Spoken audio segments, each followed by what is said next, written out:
강아지들은 화상을 입을 수도 있으며 극심한 통증을 유발하기도 합니다. 그럼 산책 전 준비 운동은 어떻게 해야 할까요?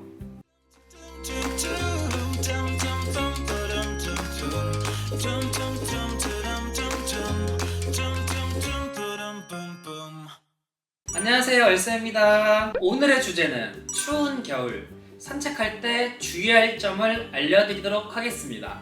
요즘 날씨가 추워지면서 산책을 못 나가는 경우도 있으시죠? 우리 게린이들 산책 나가는 게 삶의 낙인데 정말 속상해요. 근데 우리 강아지는 산책을 너무 좋아한다고 영하 10도, 영하 15도에도 무리하게 나가시는 분들이 있는데 한파에는 산책을 나가지 않는 게 좋습니다.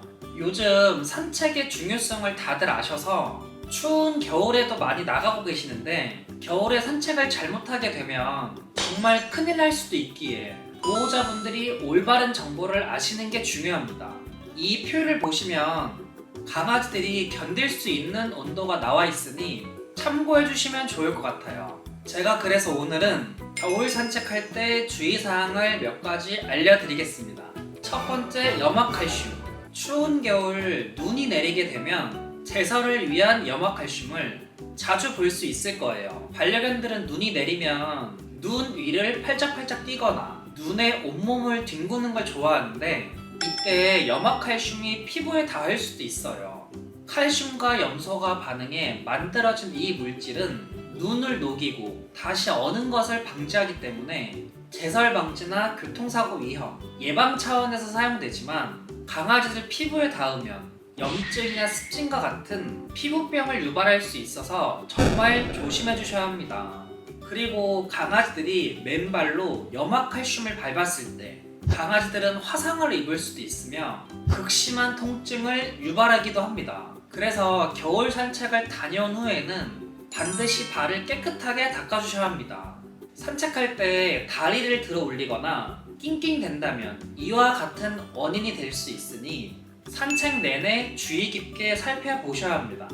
염화칼슘이 많이 뿌려지는 곳들은 대부분 차들이 다니는 도로지만 사람이 길을 다니며 미끄러지지 말라고 인도에도 많이 뿌려져 있습니다. 그러면 눈이 오는 날에는 어디로 산책을 해야 할까요? 눈이 많이 온 후 집 근처나 산책로에 염화칼슘이 많이 있을 것 같다면 집에서부터 반려견을 안고 이동해서 사람의 흔적이 없는 공원으로 이동하셔서 그때 거기서 내려놓으시는 거예요. 공원에서도 산책로가 아닌 풀숲 같은 곳에 가서 내려놓으시면 더욱더 좋겠죠? 풀숲에는 굳이 염화칼슘을 뿌리지는 않을 거예요. 하지만 혹시 뿌려져 있을 수도 있으니 잘 보셔야 합니다. 그러면 눈에서 뒹굴뒹굴 거리면서 재밌게 놀 거예요. 근데 대형견들은 집안에서 안고 이동할 수가 없으니 나가서도 꼭 조심해 주셔야 합니다. 그리고 반려견들 눈 밟을 때 주의사항. 눈이 뒤덮인 길을 걷다 보면 바닥에 뾰족한 이물질이 있을 수도 있기 때문에 확인을 하며 조심히 다녀주셔야 합니다. 근데 보호자님들, 강아지들이 눈이 오면 팔짝팔짝 뛰는 이유 혹시 아세요? 대부분 보호자분들은 신나서 뛴다고 생각하시는데 그게 아니라 발바닥이 차가워서 뛰는 경우가 많습니다. 재미없나? 재밌으라고 하셨나요? 두 번째, 준비 운동하고 산책 나가기. 사람이나 강아지나 겨울에는 몸이 많이 움츠러져 있고 근육도 긴장을 하게 되어 있는데 몸이 풀리지 않는 상태에서 바로 야외에 나가서 산책을 하다 보면 관절에 무리가 갈 수도 있겠죠? 근데 겨울철에만 준비 운동을 하고 나가는 게 아니라 사계절 내내 집안에서 준비 운동을 하고 산책을 나가시는 게 좋습니다. 그럼 산책 전 준비 운동은 어떻게 해야 할까요? 정말 어렵지 않습니다. 제 구독자분들은 다 아시는 방법. 산책줄을 한 상태로 바로 밖으로 나가는 게 아니라 산책줄을 하고 집 거실 중앙으로 간 후에 간식을 들고 안자부터 시켜주셔야 해요. 간식을 보지도 않고 계속 흥분만 하고 있다면 그냥 가만히 계시면 몇 분 후에는 앉을 거예요. 그렇게 앉게 되면 간식 하나 주고 그 다음 주방 쪽으로 가서 안자하고 간식, 그 다음 또 거실 쪽으로 간 다음에 안자하고 간식, 그 다음 다른 공간 쪽으로 가서 앉아하고 간식. 어렵지 않죠? 영상에 나와 있는 것처럼 터치 교육을 같이 응용해서 터치를 하고 앉아 교육을 하면서 집안 산책부터 해주시면 좋습니다. 이렇게 집안을 곳곳 왔다 갔다 하면서 준비 운동을 꼭 해주세요. 리드줄을 한 상태로 하우스 교육을 해도 되고, 손 엎드려 기다려, 앉아 손 엎드려 같은 개인기도 해주셔도 좋습니다. 이렇게 집안에서 5분, 10분 정도 한 후에 산책을 나가주세요. 세 번째, 산책 시간.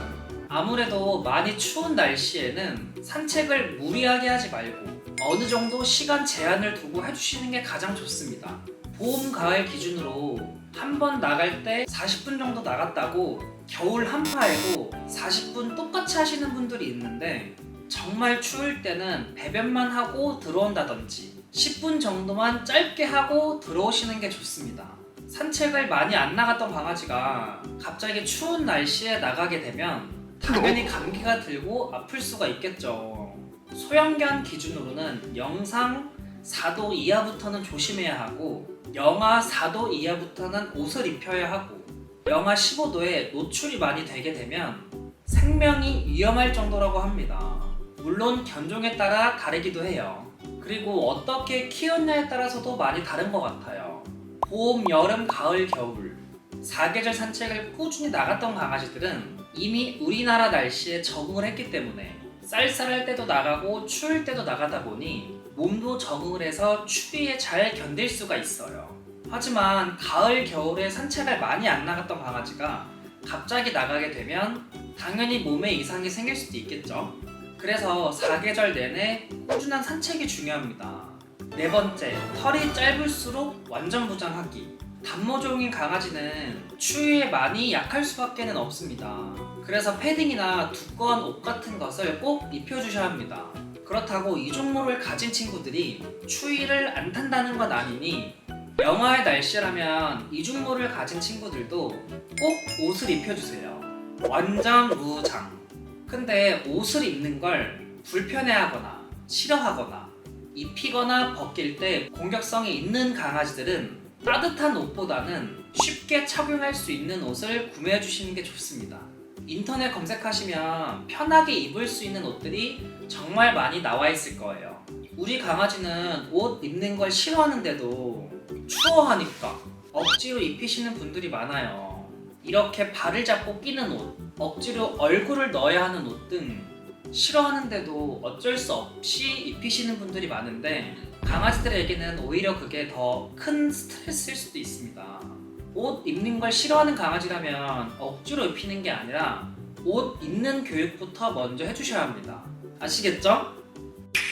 오늘은 강아지 겨울 산책할 때 주의할 점에 대해서 몇 가지 알려드렸는데, 이 영상을 보시고 산책할 때 다치지 않고 안전하게 산책을 하셨으면 좋겠습니다. 추운 겨울에도 게린이들 데리고 산책 나가시는 보호자분들 존경스럽습니다. 추워서 보호자분들도 나가기 쉽지 않을 텐데 정말 훌륭한 보호자님이라고 생각이 돼요. 오늘도 영상 끝까지 봐주셔서 감사합니다. 영상 유익하셨다면 구독과 좋아요 꾹 눌러주세요. 다음 영상으로 찾아뵙겠습니다.